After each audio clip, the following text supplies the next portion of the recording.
Hello students, how are you? I'm Krishna Nayak, your chemistry teacher, and we are discussing about the periodic property, right?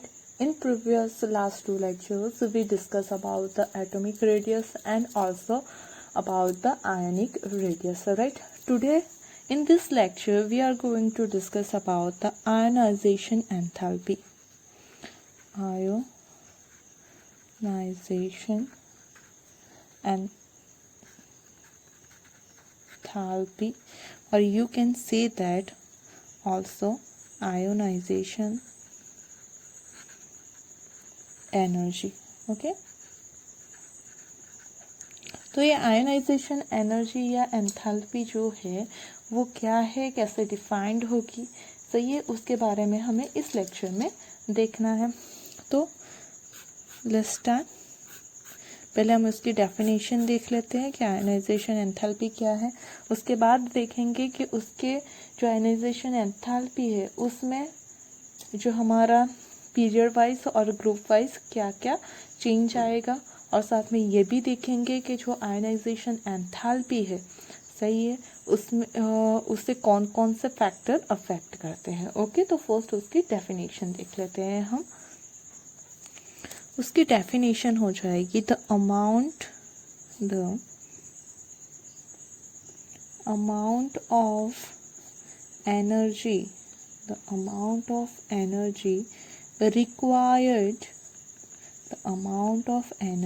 required to remove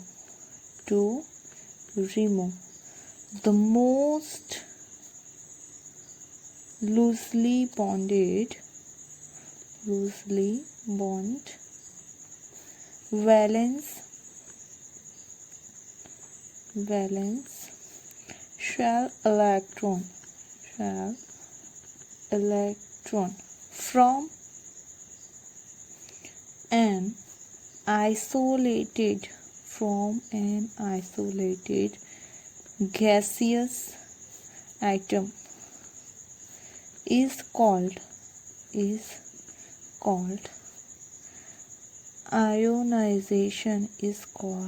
ionization energy. Okay, और उससे हम आई से भी represent करेंगे. आई मतलब ionisation energy. Okay, किसे कहेंगे energy, तो यहाँ पे आप मिनिमम वर्ड यूज भी कर सकते हो, the minimum amount of energy required. सही है, तो किसके लिए जो एनर्जी रिक्वायर्ड है, तो जब किसी भी हमें जो हमारा कोई भी एटम है, सही है, उसमें से जो वैलेंस सेल का इलेक्ट्रॉन है उसे रिमूव करने के लिए जो एनर्जी रिक्वायर्ड है, वो भी कब, जब हमारा एटम गैसियस स्टेट में हो. सही है, तो उसे बोलेंगे हम आयोनाइजेशन एनर्जी. ओके, जब हमारा एटम गैसियस स्टेट में हो तब उसका जो वैलेंस सेल का इलेक्ट्रॉन है, सही है, उसे रिमूव करने के लिए जो एनर्जी रिक्वायर्ड है, it is known as the ionization energy. Okay, यहाँ पे हमने एक वर्ड यूज़ किया है गैसियस एटम. सही है, गैसियस एटम यूज़ करने का जो रीज़न है वो क्या है, the word gaseous atom, the word gaseous atoms are used because in gas phase atom is not affected by its neighboring gaseous atom. Neighboring gaseous atoms. सही है. So there are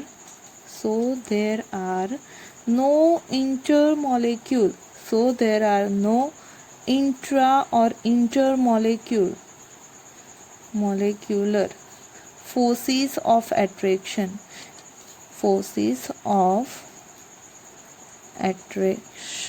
Okay, intra की जगह हम inter ही कर देते हैं क्योंकि 2 atom की बात है ना।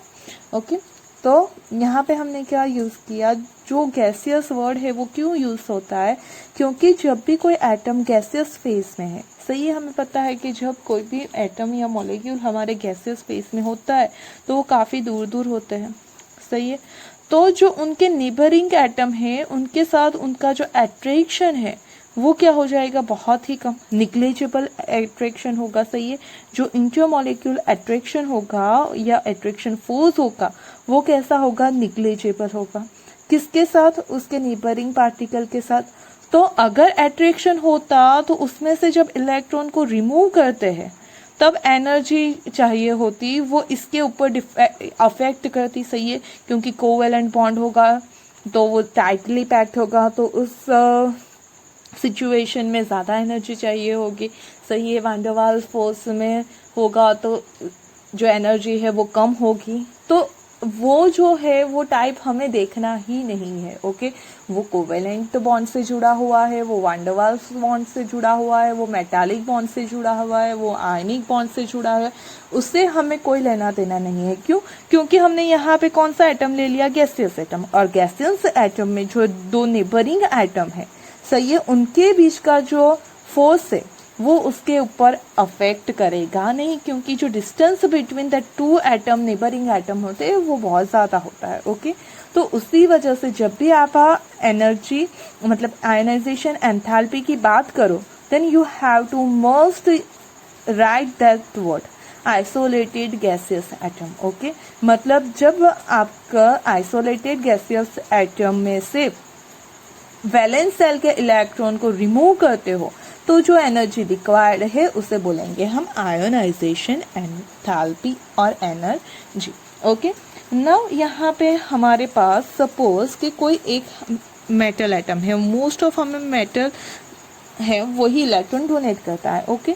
तो जो मेटल एटम है वो यहाँ पे सपोज कि जो एम है वो भी कौन से स्टेट में, तो गैसियस स्टेट में, ओके। तो अगर हम उसे एनर्जी प्रोवाइड करेंगे देन वो क्या करेगा, एम प्लस में कन्वर्ट हो जाएगा, प्लस एक इलेक्ट्रॉन रिमूव करेगा, सही है। तो यहाँ पे जो एनर्जी रिक्वायर्ड है उस एनर्जी को हम क्या कहेंगे, तो उस एनर्जी को कहेंगे हम IE1, मतलब फर्स्ट आयनाइजेशन एंथैल्पी, सही है। कि जब एक इलेक्ट्रॉन रिमूव करने के लिए आप जो एनर्जी प्रोवाइड करोगे उसे हम बोलेंगे first ionization enthalpy, okay. Suppose कि हमें एक इलेक्ट्रॉन रिमूव कर दिया, उसके बाद हमें सेकंड इलेक्ट्रॉन भी रिमूव करना है उसमें से, ओके, जो हमें मिला है M+, उसमें से और इलेक्ट्रॉन हमें एक रिमूव करना है, मतलब M+ में से M+2 फॉर्म करना है, एक और इलेक्ट्रॉन उसमें से रिमूव करना है, तो उसे क्या कहेंगे हम, तो सेकेंड आयनाइजेशन एनर्जी, ओके। उसे क्या कहेंगे, सेकेंड आयनाइजेशन एनर्जी। अगर आपको एक और उसमें से क्या करना है, तो ये M+2 है, उसमें से हमें एक और इलेक्ट्रॉन रिमूव करना है, ओके, मतलब +3 फॉर्म करना है, तो उसके लिए जो एनर्जी रिक्वायर्ड होगी वो क्या होगी, तो IE3, ओके। उसे क्या बोलेंगे हम, IE3। अब जो यहाँ पे आप एनर्जी देख रहे हो, सही है, जो IE1 है जो फर्स्ट इलेक्ट्रॉन को रिमूव करने के लिए रिक्वायर्ड एनर्जी है वो है। IE2 क्या है, तो दूसरा इलेक्ट्रॉन रिमूव कर रहे हैं, पहला यहाँ पे हो गया, दूसरा इलेक्ट्रॉन रिमूव करने के लिए जो एनर्जी रिक्वायर्ड है वो है। IE3 क्या है, तो थर्ड इलेक्ट्रॉन रिमूव करने के लिए जो एनर्जी रिक्वायर्ड है वो है, ओके। तो ऑलवेज कोई भी एटम होगा उसके लिए फर्स्ट आयनाइजेशन एंथैल्पी कम होगी as compare to second ionisation enthalpy, और we can say that first ionization enthalpy से सेकेंड वाली ज़्यादा होगी, सही है, उससे ज़्यादा होगी थर्ड वाली, ओके। तो ऐसे बढ़ते जाएंगे, मतलब अगर आप पहला इलेक्ट्रॉन रिमूव कर रहे हो तब जो एनर्जी रिक्वायर्ड होगी उससे ज़्यादा एनर्जी कब रिक्वायर्ड होगी, जब आप दूसरा अंदर से इलेक्ट्रॉन रिमूव करोगे। जो थर्ड इलेक्ट्रॉन रिमूव करना है उसके लिए जो थर्ड आयनाइजेशन एंथैल्पी चाहिए वो और भी ज़्यादा होगी। क्यों ऐसा होगा, तो वो मैं आपको यहाँ पे दिखाती हूँ कि IE1 is always less than IE2। ऐसा क्यों होता है उसके बारे में बात करते हैं, एक एग्जाम्पल लेके बात करेंगे, then you will get easily that concept. Okay, suppose कि हमारे पास कोई मैग्नीशियम है, ओके, नाउ एल्यूमिनियम ले लेते हैं, ओके, हमारे पास एक एल्यूमिनियम का एटम है, okay, now you know the configuration for aluminium is उसका एटॉमिक नंबर है 13, okay, so we can say that कि उसके पास जो नंबर ऑफ प्रोटॉन है वो कितने हैं 13, नंबर ऑफ इलेक्ट्रॉन है वो कितने हैं 13, ओके, उसकी जो अगर आप कॉन्फ़िगरेशन की बात करोगे तो उसकी कॉन्फ़िगरेशन मिलेगी आपको यहाँ पे neon 3s2 3p1, okay, 3s2 3p1 उसकी कॉन्फ़िगरेशन होगी। अब क्या करना है, मुझे इस एल्यूमिनियम में से एक इलेक्ट्रॉन रिमूव करना है, okay, I have to remove 1 electron. Now यहाँ पे जब इलेक्ट्रॉन रिमूव करना है तो वो इलेक्ट्रॉन कहाँ पे है 3p में है, और जब चार्ज जो अप्लाई हो रहा है यहाँ पे जो न्यूक्लियर अफेक्टिव चार्ज है वो 13 का 13 इलेक्ट्रॉन के ऊपर है। नाउ जब आप एक इलेक्ट्रॉन रिमूव करोगे and then you will get Al+, okay, now यहाँ पे अगर आप देखोगे then you have the number of proton और इफेक्टिव न्यूक्लियर चार्ज वो कितना है 13, लेकिन जो नंबर ऑफ इलेक्ट्रॉन है वो क्या हो गए बार, सही है, मतलब 13 का 13 के ऊपर जो अट्रैक्शन फोर्स लग रहा था उससे ज्यादा 13 का 12 के ऊपर लगेगा, सही है। अब यहाँ पे इलेक्ट्रॉनिक कॉन्फ़िगरेशन क्या आएगी आपके पास, तो नियॉन 3s2, ओके, अब मुझे 13 प्रोटॉन जब 12 इलेक्ट्रॉन के ऊपर 12 इलेक्ट्रॉन के ऊपर चार्ज अप्लाई कर रहे हैं, ओके, अट्रैक्शन फोर्स अप्लाई कर रहे हैं, उस ये यहाँ जो इफेक्टिव न्यूक्लियर चार्ज होगा, ओके, उससे ज़्यादा यहाँ पे उसका अट्रैक्शन होगा।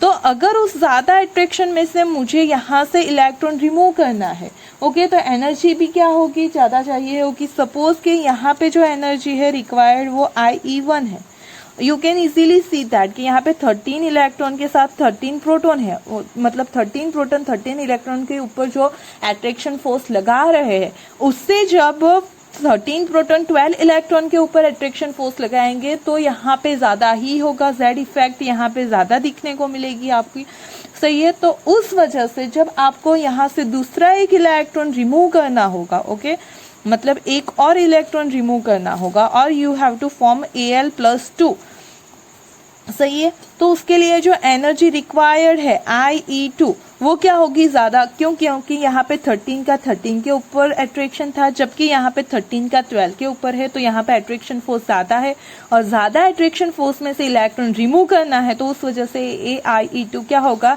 इस IE1 से ज़्यादा होगा। सिमिलरली अगर मुझे यहाँ से और एक इलेक्ट्रॉन रिमूव करना है, सही है, यहाँ पे Al+2 की अगर आप बात करोगे तो उसके बाद प्रोटॉन कितने हैं 13 और इलेक्ट्रॉन अब कितने बच गए और एक इलेक्ट्रॉन रिमूव हो गया तो 11, ओके, मतलब अब 13 प्रोटॉन 11 इलेक्ट्रॉन के ऊपर अट्रैक्शन फोर्स अप्लाई करे, तो यहाँ पे जो जेड इफेक्ट आपको मिलेगी उससे ज़्यादा कहाँ पे मिलेगी, यहाँ पे आपको मिलेगी देखने को, सही है। मतलब जब Al+3 आपको फॉर्म करना है तो थर्ड इलेक्ट्रॉन रिमूव करने के लिए जो एनर्जी चाहिए वो क्या चाहिए, IE3 जितनी चाहिए, ओके। तो ये जो एनर्जी है वो इससे भी ज़्यादा होगी, क्यों, क्योंकि 13 का 12 पे जो अट्रैक्शन होगा उससे ज़्यादा 13 का 11 पे होगा, सही है। तो उस कंडीशन में IE3 उससे ज़्यादा हो गई। आ रही है आपको बात समझ में, सही है। यहाँ पे जो था वो आपके पास हो गया नियॉन 3s1 और यहाँ पे आपके पास नियॉन जैसी कॉन्फ़िगरेशन आ गई। नाउ यहाँ से अगर आप देखो तो अब ये स्टेबल हो गया है, तो यहाँ से एक और इलेक्ट्रॉन हम यहाँ से रिमूव नहीं कर सकते। अगर आपको Al+4 फॉर्म करना है then you have needed so high energy, क्योंकि एक तो स्टेबल कॉन्फ़िगरेशन है और उसमें से इलेक्ट्रॉन रिमूव करना है तो बहुत ज़्यादा एनर्जी रिक्वायर्ड होगी। ये ऑर्डर क्यों आया वो आपको यहाँ से शायद समझ में आया होगा, ओके। IE1 क्या है, तो जब फर्स्ट इलेक्ट्रॉन रिमूव करते हैं तब जो एनर्जी रिक्वायर्ड है वो है फर्स्ट आयनाइजेशन एंथैल्पी। वो कब चाहिए, तो जब नंबर ऑफ प्रोटॉन और नंबर ऑफ इलेक्ट्रॉन सेम है तब। 1 इलेक्ट्रॉन रिमूव करने से जो जेड इफेक्ट है वो बढ़ जाती है और उस कंडीशन में सेकेंड इलेक्ट्रॉन रिमूव करने के लिए जो सेकेंड आयनाइजेशन एंथैल्पी होगी वो पहले से ज़्यादा ही चाहिए होगी, क्योंकि यहाँ पे जेड इफेक्ट ज़्यादा है।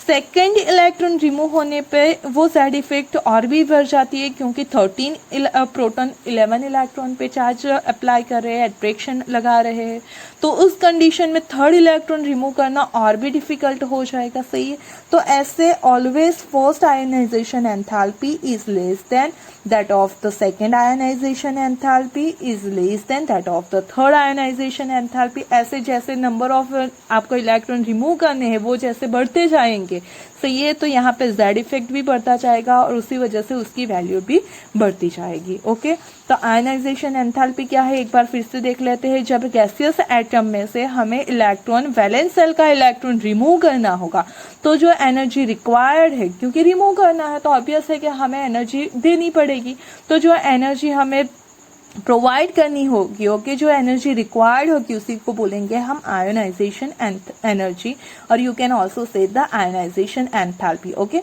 उसे आयोनाइजेशन पोटेंशियल भी आप कह सकते हो। ओके, एनर्जी है तो उसका जो यूनिट है वो यूनिट हो जाएगा आपका किलो जूल। ओके, और एक मोल के लिए है देन किलो जूल पर मोल। ओके, तो ये उसका यूनिट हो जाएगा ना। आई बात समझ में कि फर्स्ट आयनाइजेशन एनर्जी सबसे कम होती है, दूसरी उससे ज़्यादा होती है, तीसरी उससे ज़्यादा होती है। ऐसा क्यों होता है वो आपको अब समझ में आ गया होगा। ओके, अब बात करते हैं हम factors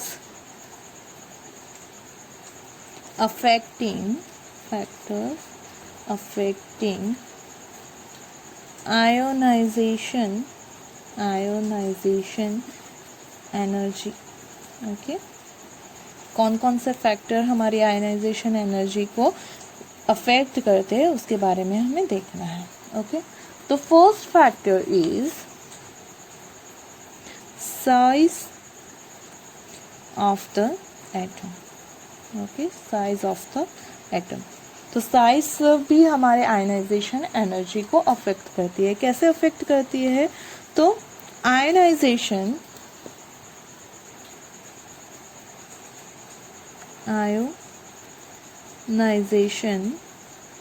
energy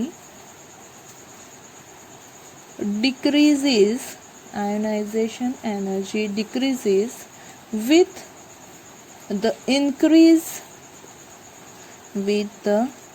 increase in atomic size। Okay, जैसे जैसे एटॉमिक साइज इंक्रीज होगी वैसे वैसे आपकी जो आयनाइजेशन एंथैल्पी है वो डिक्रीज होगी। ऑब्वियस है, क्योंकि एटॉमिक साइज इंक्रीज होने का मतलब है कि अगर सपोज कि आपको कोई इलेक्ट्रॉन यहाँ आपके पास फर्स्ट एनर्जी लेवल में है और किसी और एक एटम का जो है इलेक्ट्रॉन लास्ट वैलेंस इलेक्ट्रॉन वो सेकेंड एनर्जी लेवल में है। सही है, तो यहाँ पे डिस्टेंस कम है, मतलब जेड इफेक्ट आप अगर बोलो तो वो ज़्यादा होगी। सही है, तो साइज कम होने पे इस न्यूक्लियस का जो यहाँ पे अट्रैक्शन होगा इलेक्ट्रॉन के ऊपर वो ज़्यादा होगा, और ज़्यादा अट्रैक्शन में से हमारा इलेक्ट्रॉन रिमूव करने के लिए ज़्यादा एनर्जी रिक्वायर्ड होगी। जबकि यहाँ पे अगर देखो तो इसके कंपेयर में ज़्यादा डिस्टेंस है। अगर और हमारा नंबर ऑफ सेल इंक्रीज होगा और एटॉमिक साइज इंक्रीज होगी तो जो डिस्टेंस है वो इंक्रीज होगा, और डिस्टेंस इंक्रीज होगा तो इस इलेक्ट्रॉन को यहाँ से रिमूव करना इजी हो जाएगा। कम एनर्जी रिक्वायर्ड होगी क्योंकि उसका अट्रैक्शन ही इसके ऊपर इतना नहीं होगा। जैसे जैसे डिस्टेंस बढ़ेगा अट्रैक्शन कम होगा तो इलेक्ट्रॉन इजीली रिमूव हो सकता है। Means we can say that the ionization energy decrease with the increase in the atomic size. Okay, तो लिख लेते हैं हम क्या होता है वो।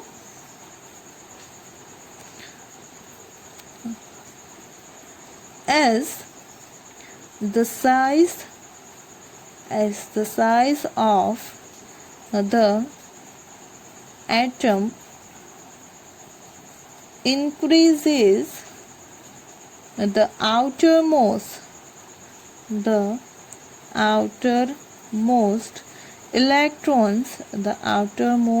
electrons are held less tightly by nucleus. सही है कि जैसे जैसे साइज बढ़ेगी तो ये इलेक्ट्रॉन के ऊपर जो न्यूक्लियस का अट्रैक्शन है वो क्या हो जाएगा, लेस हो जाएगा. Okay, and as a result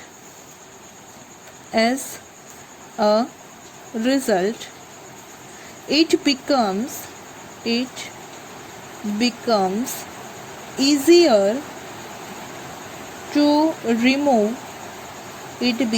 easier to remove the electron.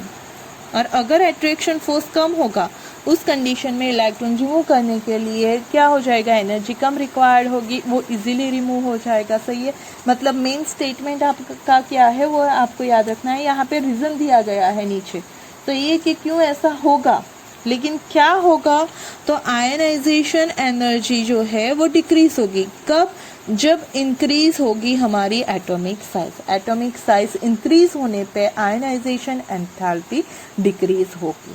Okay, now the second factor which is affect the ionization enthalpy is magnitude of nuclear charge.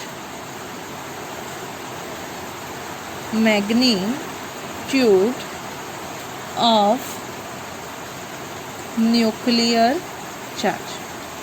Okay, magnitude of nuclear charge कि जो आपका nuclear charge है वो उसकी value क्या है उसके ऊपर भी वो डिपेंड करेगा. ओके, द आयनाइजेशन एनर्जी कैसे डिपेंड करता है वो देख लेते हैं.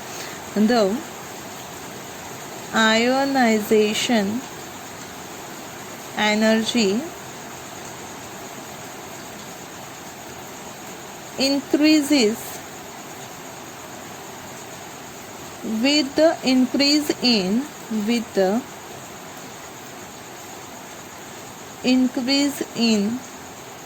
the nuclear charge. ओके, जैसे जैसे न्यूक्लियर चार्ज इंक्रीज होगा, ओके, जैसे जैसे न्यूक्लियर चार्ज हमारा इंक्रीज होगा वैसे वैसे आयनाइजेशन एनर्जी भी क्या हो जाएगी, इंक्रीज हो जाएगी. हमें पता है न्यूक्लियर चार्ज इंक्रीज होने की वजह से क्या होता है, तो इलेक्ट्रॉन के ऊपर का अट्रैक्शन बढ़ता है. ओके, न्यूक्लियर चार्ज बढ़ने से इलेक्ट्रॉन के ऊपर का क्या अट्रैक्शन बढ़ता है. अट्रैक्शन बढ़ेगा तो इलेक्ट्रॉन इजीली रिमूव नहीं होगा. तो उस कंडीशन में जो आयनाइजेशन एनर्जी है वो भी क्या हो जाएगी, तो बढ़ जाएगी. The attractive force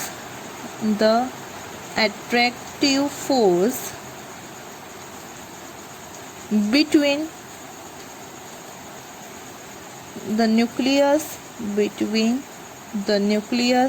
and the electron increases. Okay, increases with increase in nuclear charge, and thus make it more difficult to remove an electron. Okay, कि जो हमारा इलेक्ट्रॉन होगा वो रिमूव करना क्या हो जाएगा, डिफ़िकल्ट हो जाएगा. सपोज एक और एग्जांपल ले लेते हैं कि यहाँ पे अगर आपका जो न्यूक्लियस है, सही है, उससे जो सेकेंड वाला ऑर्बिट है उसकी बात करें. ओके, तो यहाँ पे अगर सोडियम की बात करें तो यहाँ पे जो Z इफेक्ट है आपका इफेक्टिव न्यूक्लियर चार्ज वो किसका होगा, 11 प्रोटॉन का. ओके, नाउ यहाँ पे अगर आप बात करो तो आपके जो लास्ट वाले इलेक्ट्रॉन होंगे वो सोडियम की बात करें तो थर्ड ऑर्बिट में होंगे. Okay, n is equal to 3 में होंगे.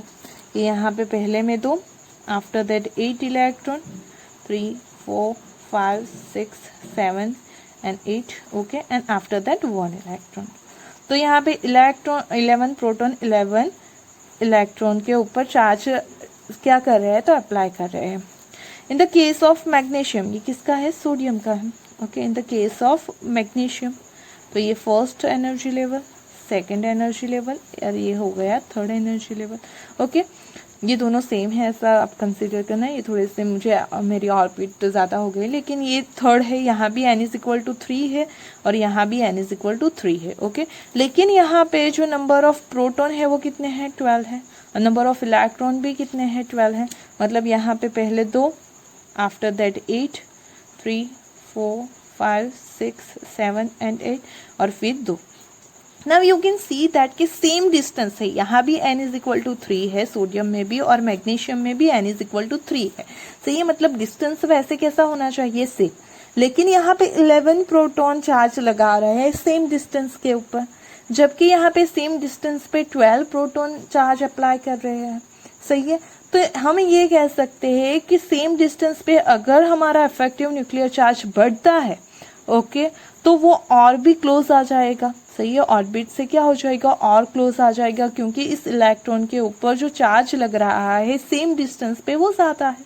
सही है, तो न्यूक्लियर चार्ज बढ़ने की वजह से अगर इलेक्ट्रॉन और क्लोज आते हैं, okay, then we can say that कि उसमें से जो इलेक्ट्रॉन है उसे रिमूव करना टफ होगा, और टफ होगा तो उसके लिए जो आयनाइजेशन एनर्जी रिक्वायर्ड होगी वो भी क्या होगी, बढ़ जाएगी। So if nuclear charge increase होगा then ionisation energy will be also increase. Okay, आई बात समझ में। Now the third factor is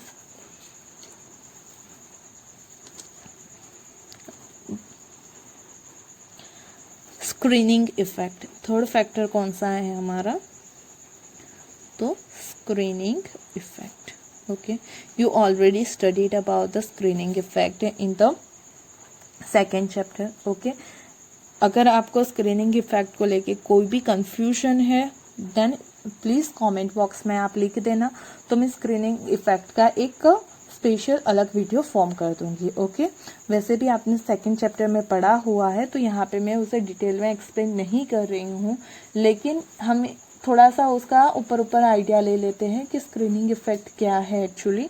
okay, और फिर भी आपको ना समझ में आए तो आप मुझे कमेंट में लिख के पूछ सकते हो, तो मैं स्क्रीनिंग इफेक्ट का एक अलग से वीडियो फॉर्म कर दूंगी। तो पहले तो इससे जो हमारी आयनाइजेशन एंथैल्पी है उसमें क्या चेंज आएगा वो देख लेते कि स्क्रीनिंग इफेक्ट उसे कैसे वो करेगी, इफेक्ट करेगी। ओके, तो जो हमारी आयनाइजेशन एनर्जी है, ionization energy decreases with increase in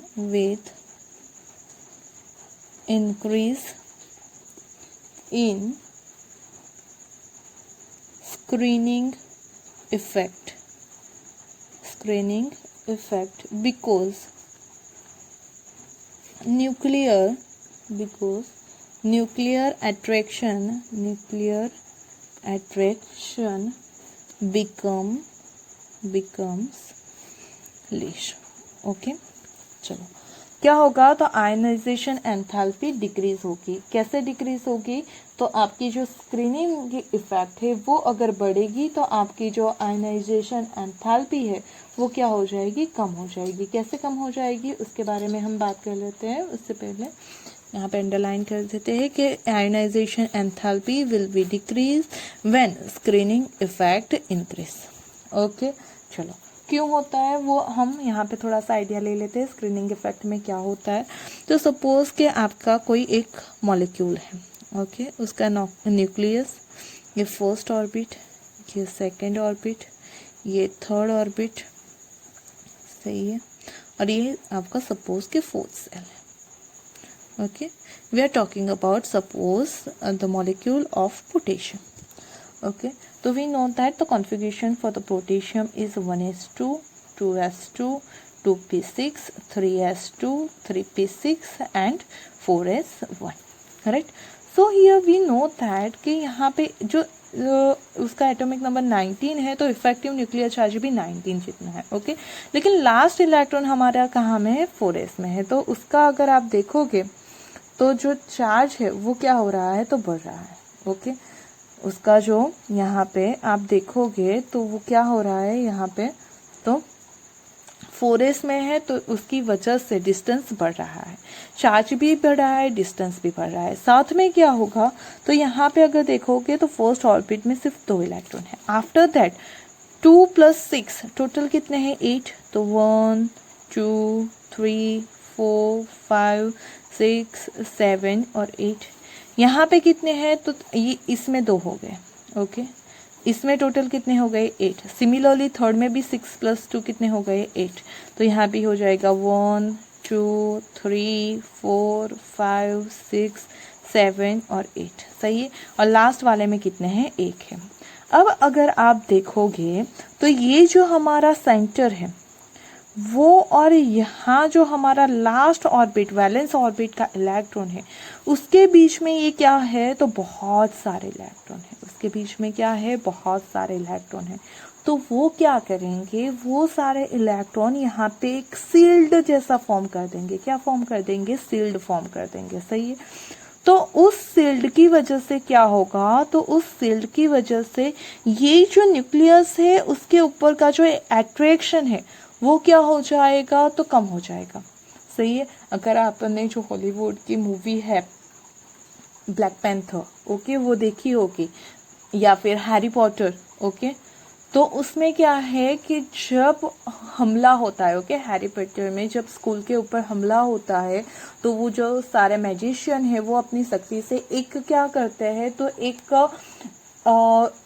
जो आपकी स्कूल है उसके सराउंड में एक स्पीयर, एक सील्ड जैसा फॉर्म कर देते हैं एनिमीज से उसके प्रोटेक्शन के लिए। उसी तरह जो अगर आपने ब्लैक पैंथर देखी हो तो उसमें भी जो है वो जो वकांडा को सेव करने के लिए वो क्या करते हैं, तो पूरे वकांडा के ऊपर एक सील्ड जैसा फॉर्म कर देते हैं, ओके, जिस एक कवच जैसा हमें ये बोल सकते हैं कि पूरे जो आपका स्कूल या जो विलेज था वकांडा, वो तो उसके पूरे वो स्टेट के ऊपर वो क्या करते हैं, एक कवच सा फॉर्म कर देते हैं ताकि कोई अंदर एंटर ना कर सके और उसी तरह कोई बाहर भी नहीं जाएगा। तो ये सारे जो इलेक्ट्रॉन है यहाँ पे, अगर ये सारे जो इलेक्ट्रॉन है हम उसे क्या बोलते हैं, इनर इलेक्ट्रॉन, उसे क्या बोलते हैं, इनर इलेक्ट्रॉन। और ये आपका क्या है, तो आउटर मोस्ट इलेक्ट्रॉन, और you can say that the valence electron, okay. तो जितने नंबर ऑफ इलेक्ट्रॉन जो इनर इलेक्ट्रॉन है उनके नंबर ऑफ इलेक्ट्रॉन बढ़ेंगे तो ये एक पूरा सील्ड जैसा यहाँ पे फॉर्म करेगा। उस वजह से ये जो न्यूक्लियस है वो वैलेंस इलेक्ट्रॉन तक अपना न्यूक्लियर चार्ज इतना लगा सकता नहीं है, उतना अट्रैक्शन नहीं रहेगा। क्यों, क्योंकि बीच में बहुत सारे इलेक्ट्रॉन है और वो इलेक्ट्रॉन यहाँ से यहाँ तक अट्रैक्शन जाने नहीं दे रहे हैं, ओके। तो उसी वजह से क्या होगा, जो अट्रैक्शन है न्यूक्लियस का इस वैलेंस इलेक्ट्रॉन पे वो कम होगा। अगर वैलेंस इलेक्ट्रॉन के ऊपर अट्रैक्शन कम हुआ तो वो इजीली यहाँ से रिमूव हो सकता है, और अगर इजीली रिमूव हो सकता है तो वो हम कह सकते हैं कि आयनाइजेशन एनर्जी जो रिक्वायर्ड है वो कैसी हो जाएगी, कम हो जाएगी। कब हुआ, जब ये जो है वो सील्ड अच्छी तरह से फॉर्म हो रहा है, मतलब कि जो स्क्रीनिंग इफेक्ट है वो इंक्रीज हो रही है, ओके। उसी स्क्रीनिंग इफेक्ट को आप सील्डिंग इफेक्ट भी बोलते हैं। कब इंक्रीज होती है, जब इनर इलेक्ट्रॉन आपके बढ़ते हैं, सही है, तो आपकी जो सील्डिंग इफेक्ट है वो बढ़ती है। और ये जो सील्डिंग इफेक्ट है उसके लिए जो आपकी ऑर्बिटल है उसका जो है वो एस ऑर्बिटल सबसे अच्छा सील्डिंग इफेक्ट शो करती है। क्यों, क्योंकि उसका शेप स्पेरिकल है। तो स्पेरिकल शेप की वजह से कोई भी एक ऐसा पोर्शन नहीं बचेगा जहां से वो न्यूक्लियस बाहर तक अट्रैक्शन लगा पाए, सही है। फिर पी, फिर डी और फिर एफ, सही है। ये सील्डिंग इफेक्ट का जो रेंज है वो उसके शेप के अकॉर्डिंग है। मतलब मेन चीज ये है कि जब भी स्क्रीनिंग इफेक्ट बढ़ेगी तब आयनाइजेशन एनर्जी डिक्रीज होगी। क्यों, क्योंकि न्यूक्लियस का अट्रैक्शन यहाँ पे कम होता है, ओके। तो ये आपका हो गया third factor. Now the fourth factor which affect the ionization energy is penetration effect, okay. अब बात करते हैं इफेक्ट क्या है। आई थिंक ये वर्ड आपने शायद फर्स्ट टाइम सुना होगा, ओके। तो इसके बारे में ये इफेक्ट क्या है और उससे क्या इफेक्ट होगा हमारे आयनाइजेशन एंथैल्पी पे, वो भी हम देखेंगे। तो पेनेट्रेट पेनिट्रेशन क्या है वो देख लेते हैं। तो penetration refers to maximum probability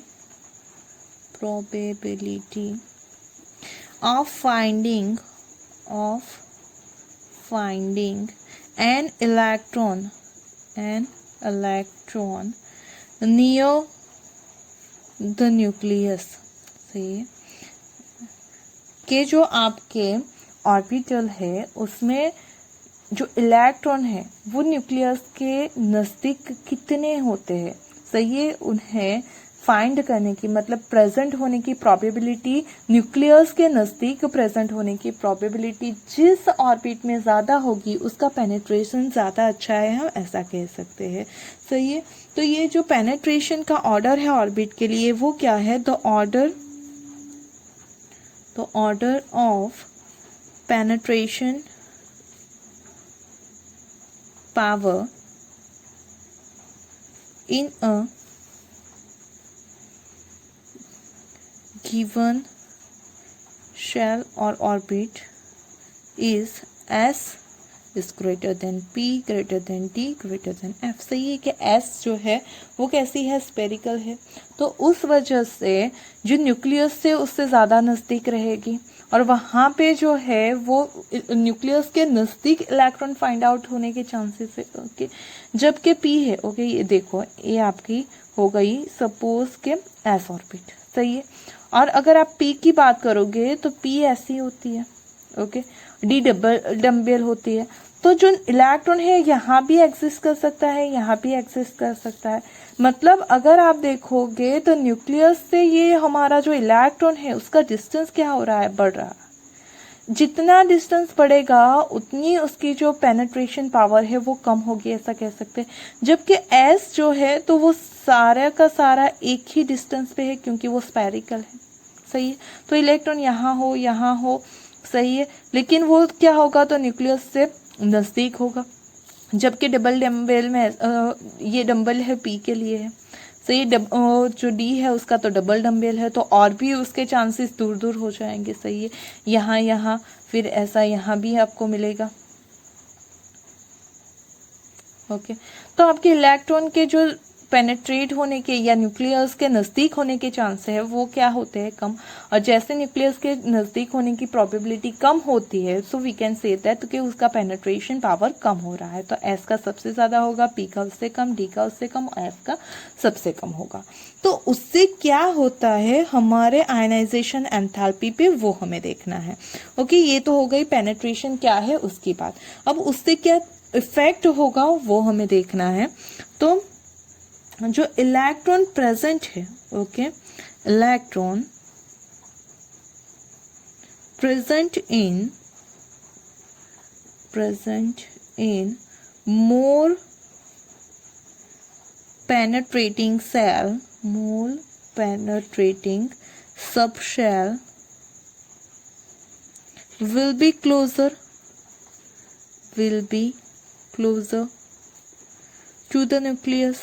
to the nucleus, right, and will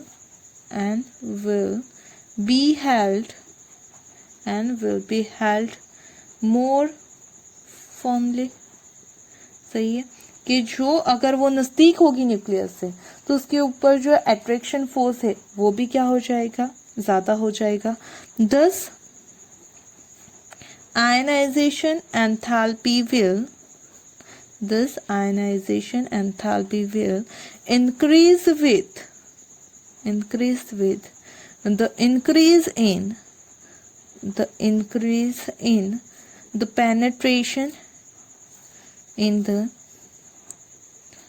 penetration power, okay, penetration power of the respective subcell।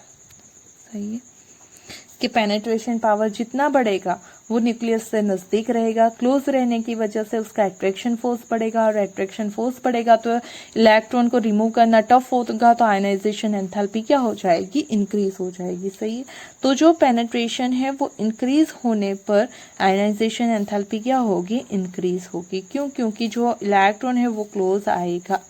Okay no, तो वी कैन से दैट के जो डिफरेंट डिफरेंट सब सेल है उसके लिए जो आयनाइजेशन एंथैल्पी है, okay, ionization enthalpy है वो डिफरेंट डिफरेंट सब सेल के लिए है, तो उसका जो ऑर्डर है, okay, the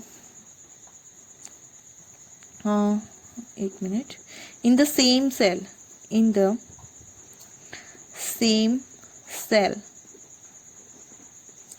ionization energy for different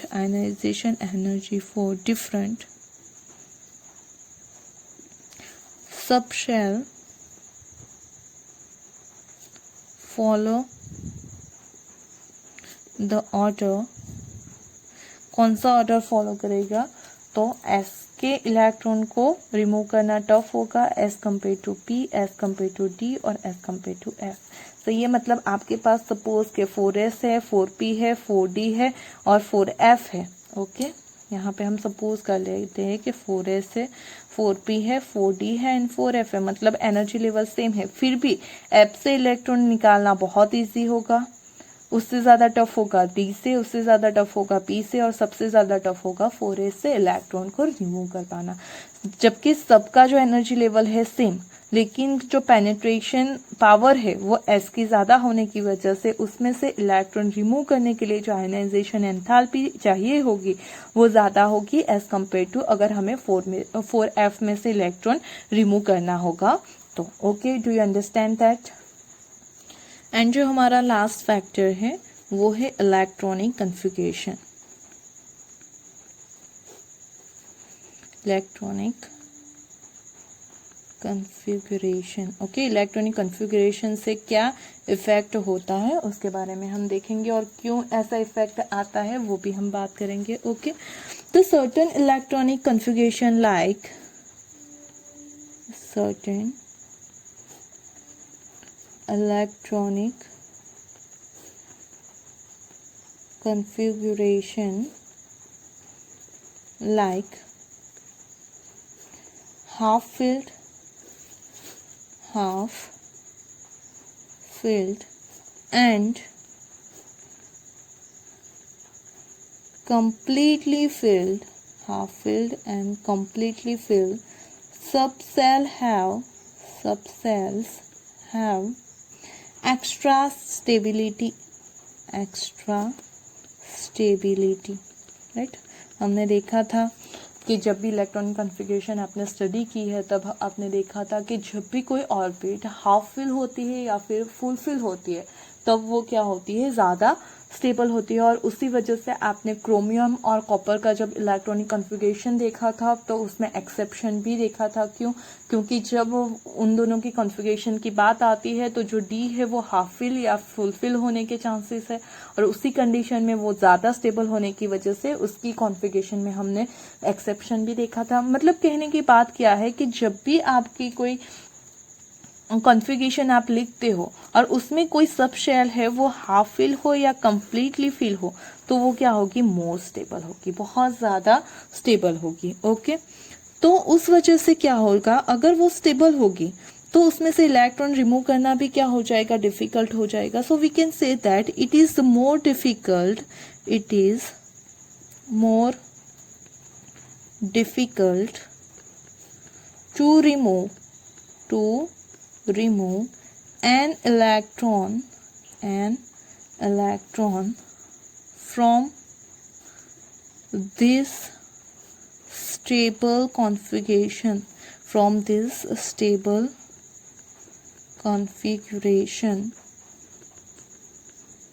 and the ionization enthalpy and the ionization energy और एंथैल्पी इज वेरी हाई। सही है कि अगर कॉन्फ़िगरेशन स्टेबल है तो उसमें से इलेक्ट्रॉन को जो रिमूव करना है वो क्या हो जाएगा, डिफिकल्ट। सही है, difficult to remove electron and therefore the ionization enthalpy is very high, कि जब आपको किसी स्टेबल कॉन्फ़िगरेशन में से इलेक्ट्रॉन रिमूव करना होगा तो उसके लिए जो आयनाइजेशन एंथैल्पी चाहिए होगी वो क्या होगी, बहुत ही ज़्यादा होगी, वो बहुत ही हाई होगी। ओके, एज फॉर एग्जाम्पल, अगर आप एग्जाम्पल के तौर पे देखोगे, then the noble gases have completely filled orbitals,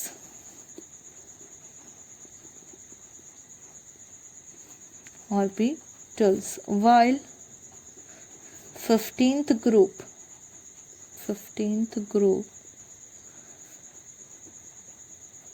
elements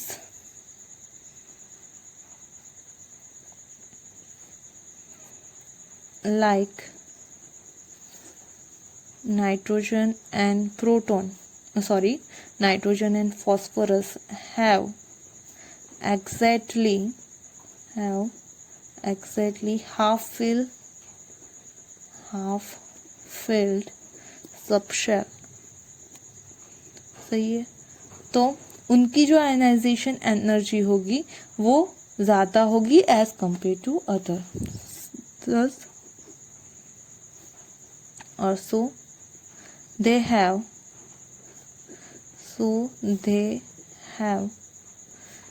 high ionization energy. Okay, कि स्टेबल कॉन्फ़िगरेशन में से अगर आपको इलेक्ट्रॉन रिमूव करना होगा तो उसके लिए बहुत ज़्यादा एनर्जी चाहिए होगी।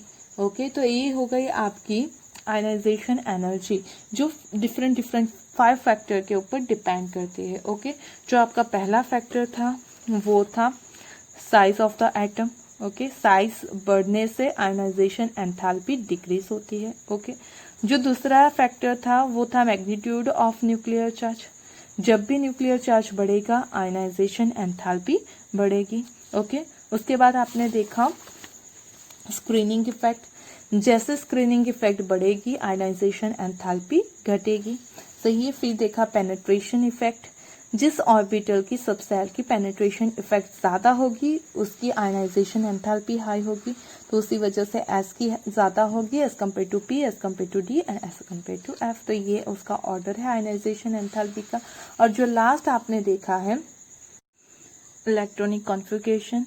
ओके, तो मतलब जब जिस किसी भी एलिमेंट के पास कोई भी सबसेल हाफ फिल हो या फिर कंप्लीटली फिल हो तो उस एलिमेंट की जो स्टेबिलिटी है बहुत ज़्यादा बढ़ जाती है। और ऐसे स्टेबल एलिमेंट में से अगर इलेक्ट्रॉन रिमूव करना है तो वो बहुत ज़्यादा डिफ़िकल्ट हो जाएगा। So we can say that कि उसकी जो आयनाइजेशन एनर्जी है वो वेरी हाई होगी। ओके, तो ये सारे जो आपने फैक्टर देखे उसके अकॉर्डिंग आप ये डिफाइन कर सकते हो। फर्स्ट थिंग कि आयनाइजेशन जो एनर्जी है which is inversely proportional to the size of atom.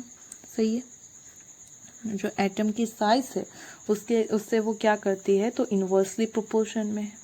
सही है, जो दूसरी चीज़ है हमारी वो जो है कि जो आयनाइजेशन एनर्जी है वो है directly proportional to Z effect के न्यूक्लियर चार्ज बढ़ेगा उतनी आयनाइजेशन एंथैल्पी बढ़ेगी। और जो थर्ड वन है हमारा वो है ionization energy is also inversely proportional to the screening effect.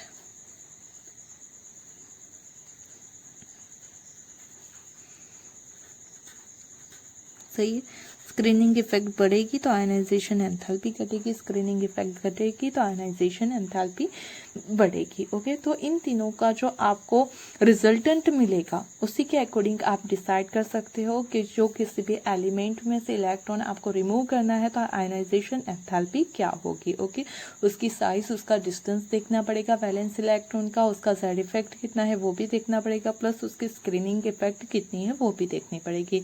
और प्लस में अगर उसके पास कोई स्टेबल कॉन्फ़िगरेशन है तो उसकी आयनाइजेशन एनर्जी बहुत ज़्यादा हाई हो जाएगी। ओके, तो ये हो गए सारे factors affecting the ionization energy. अब मेन बात करनी है हम उसके वेरिएशन की, कि जो पीरियड है और ग्रुप है उसमें आयनाइजेशन एंथैल्पी में क्या क्या चेंज आएंगे। ओके, तो अब बात करते हैं पहले हम कि जो पीरियड है उसमें आयनाइजेशन एंथैल्पी में क्या वेरिएशन आता है। ओके, तो variation along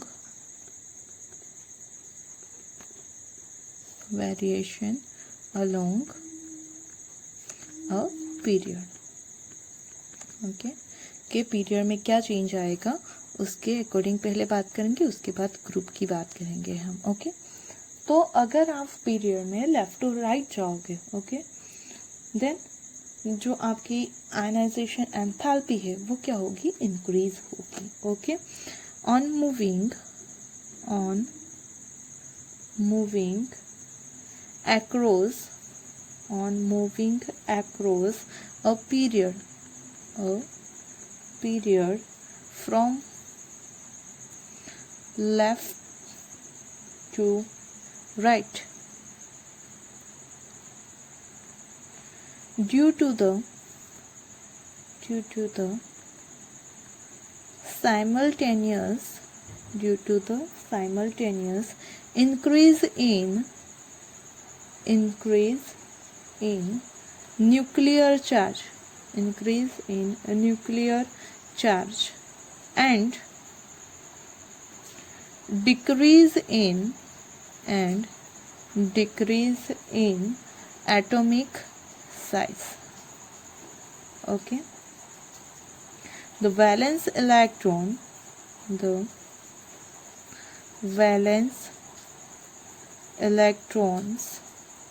are held more tightly by the nucleus, right? Therefore the amount of energy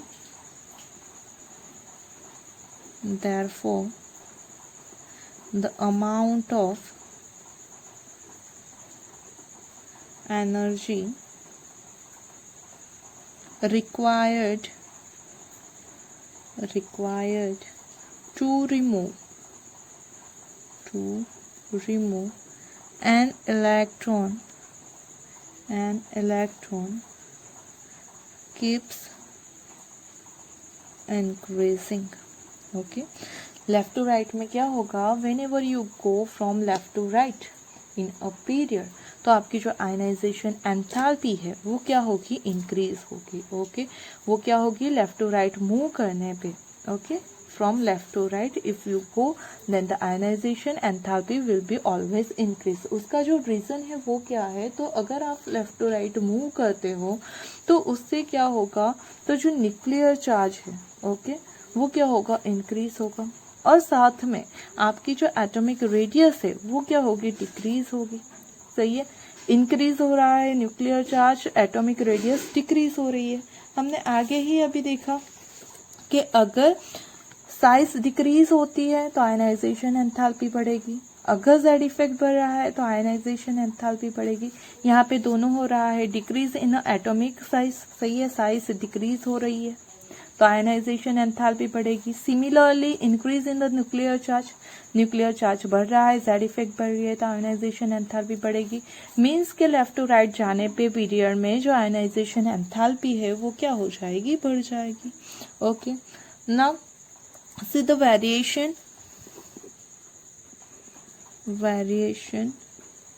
in a group.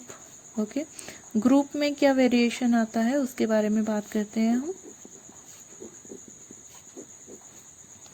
तो whenever you go from up to down, okay, or top to bottom, as we move from top to bottom, in a group,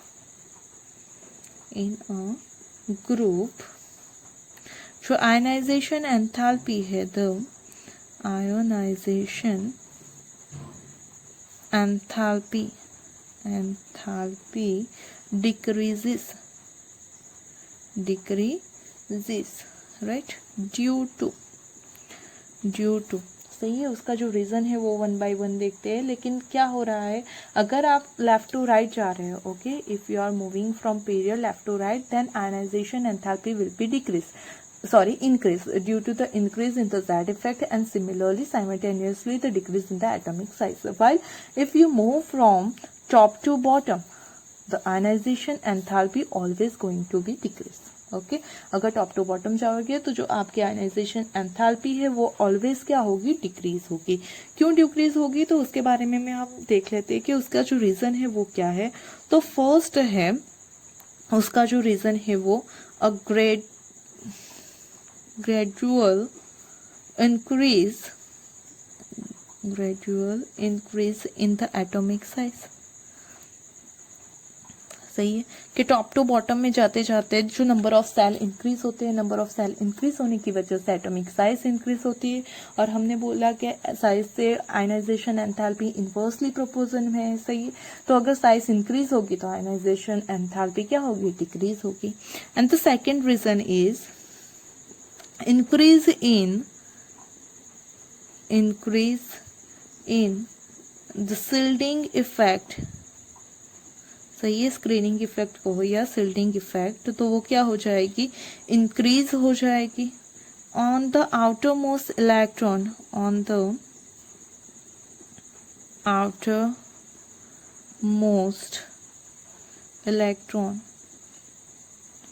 due to increase in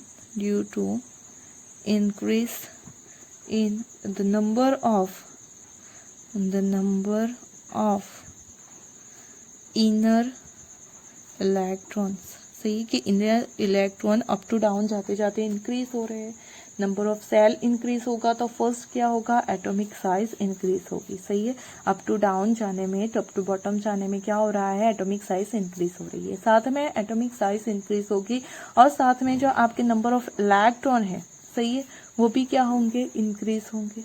सही है, और अगर number of electron increase हो रहे हैं then we can say that, okay, या अगर number of electron increase होते हैं तो हम ये बोल सकते हैं कि जो शिल्डिंग इफेक्ट है, इनर इलेक्ट्रॉन इंक्रीज होने पे शिल्डिंग इफेक्ट भी बढ़ेगी। सही है, और ये दोनों के तो इनवर्सली प्रोपोर्शन में है आयनाइजेशन एंथैल्पी।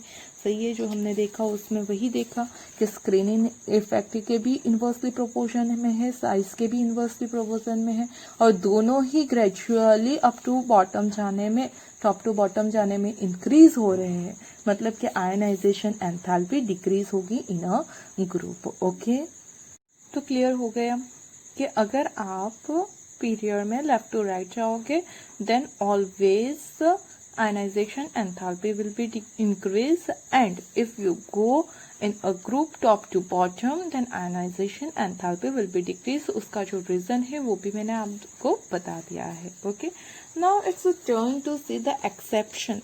ओके, हमें पता है कि ये साइंस है और उसमें भी केमिस्ट्री है, तो उसमें एक्सेप्शंस होना तो ऑब्वियस है। सही है, तो जो एक्सेप्शंस है उनकी बात कर लेते हैं हम।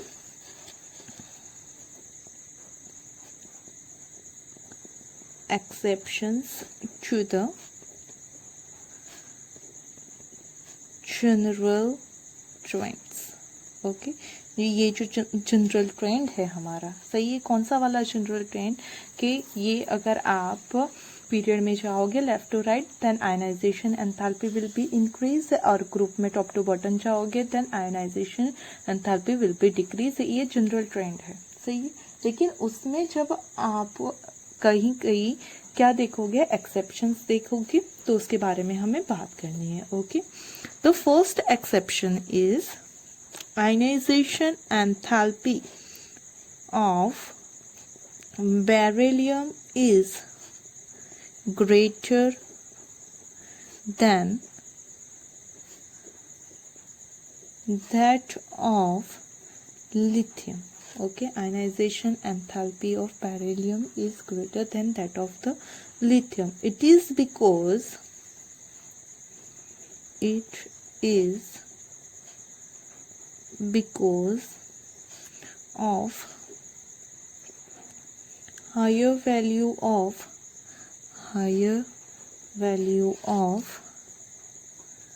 nuclear charge, smaller size and more stable configuration.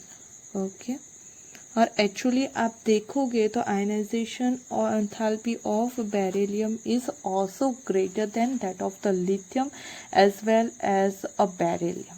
Okay आप बोरोन के अकॉर्डिंग देखोगे तभी ये बेरिलियम की जो आयनाइजेशन एंथैल्पी है वो ज़्यादा होगी. ओके क्यों? क्योंकि अगर आप देखोगे जो लिथियम के कंपेयर में तो उसकी साइज स्मॉल है और इफेक्टिव न्यूक्लियर चार्ज ज़्यादा है.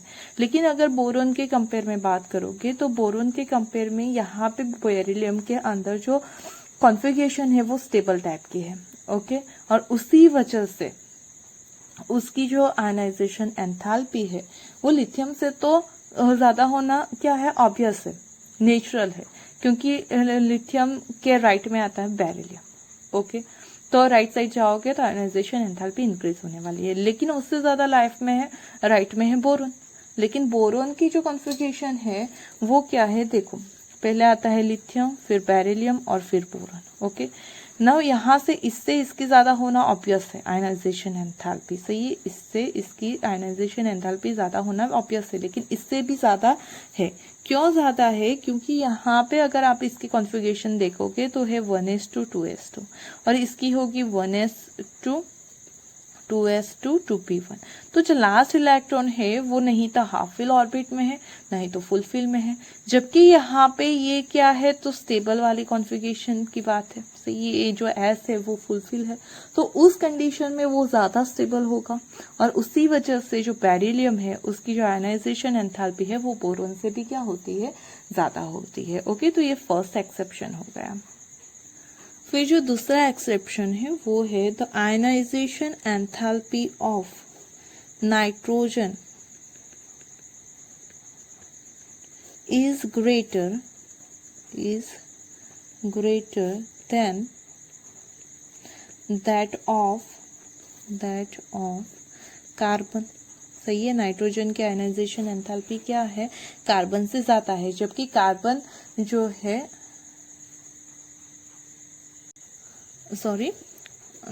कार्बन से तो ज़्यादा ही होगी, उसके राइट में आता है as compare to the oxygen.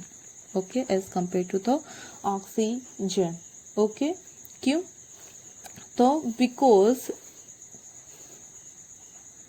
It is due to the stable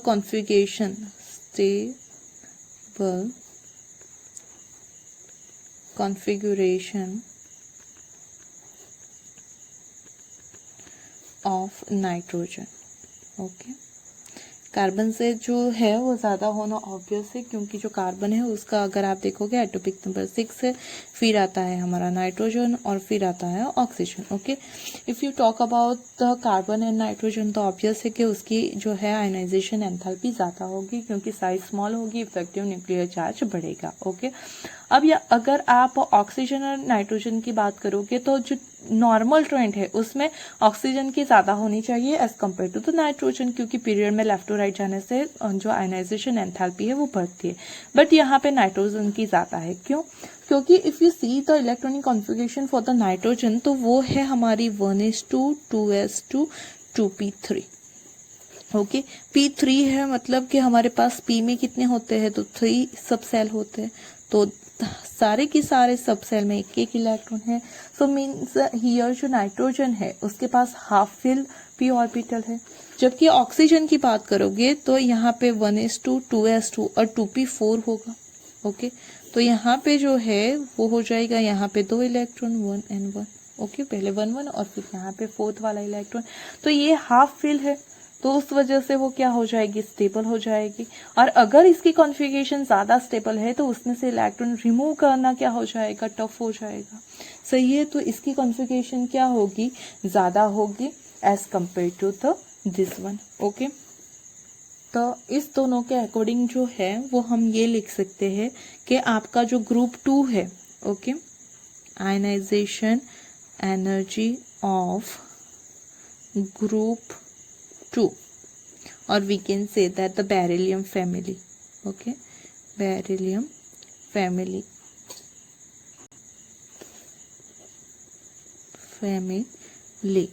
okay, उसकी ज़्यादा है as compared to the ionization energy of group, हमारा कौन सा हो जाएगा 13, ओके, मतलब कि बोरोन फैमिली। बोरोन की ज़्यादा होनी चाहिए लेकिन क्यों नहीं है, क्योंकि इसकी स्टेबल कॉन्फ़िगरेशन है। और उसी तरह से जो दूसरा एक्सेप्शन है वो है ionization enthalpy of group 15, right, मतलब कि हमारी nitrogen family is higher than the ionization enthalpy of group 16, मतलब कि हमारी ऑक्सीजन फैमिली से नाइट्रोजन की क्या है, ज़्यादा होगी। क्यों, क्योंकि वो स्टेबल कॉन्फ़िगरेशन गेन करता है नाइट्रोजन। उसी तरह उसके फैमिली के सारे मेंबर भी क्या करेंगे, तो उसकी कॉन्फ़िगरेशन स्टेबल होगी। और अगर आप बात करते हो about the transition element, okay, तो जो ट्रांजिशन एलिमेंट है उसमें इतना ज़्यादा चेंज नहीं आता है, ओके, उसमें इतना ज़्यादा चेंज नहीं आता है, मतलब ट्रांजिशन एलिमेंट की जो आयनाइजेशन एंथैल्पी है वो नियर अबाउट सेम रहेगी। तो यहाँ पे आपका आयनाइजेशन एंथैल्पी कंप्लीट हो करता है। ओके, पहले हमने ये देख लिया कि आयनाइजेशन एंथैल्पी क्या है। सही है, जब इलेक्ट्रॉन को हमें रिमूव करना होता है उसके आउटर मोस्ट सेल में से, तो उसके लिए जो एनर्जी रिक्वायर्ड है उसी को बोलेंगे हम आयनाइजेशन एनर्जी। सही है, उसके लिए हमने ये भी देखा कि जो फर्स्ट आयनाइजेशन एनर्जी होती है वो ज़्यादा होती है एज़ कम्पेयर टू सेकेंड। सही है, ऑलवेज द फर्स्ट कम होती है एज़ कम्पेयर टू सेकेंड, और सेकेंड से ज़्यादा थर्ड होती है। और ये क्या है वो देख लिया, फिर देख लिया उसके लिए जो ऑर्डर है वो, आफ्टर दैट फैक्टर्स भी देख लिए, और in the last we discuss about the variation along the period. Left to right में इंक्रीज होगी and variation in the group top to bottom में डिक्रीज होगी। और साथ में जो एक्सेप्शन थे, सही है, जो बेरिलियम और बोरॉन के बीच और उसी तरह से नाइट्रोजन ऑक्सीजन के बीच में, सही है, तो ये एक्सेप्शन भी यहाँ पे देख लिए, उसका रीजन भी हमने देख लिया। Hope you understand about the ionization enthalpy और energy. If you getting any query related that, then please drop the message on the comment box, and if you like the video then don't forget to hit the like button and subscribe my channel. Thank you.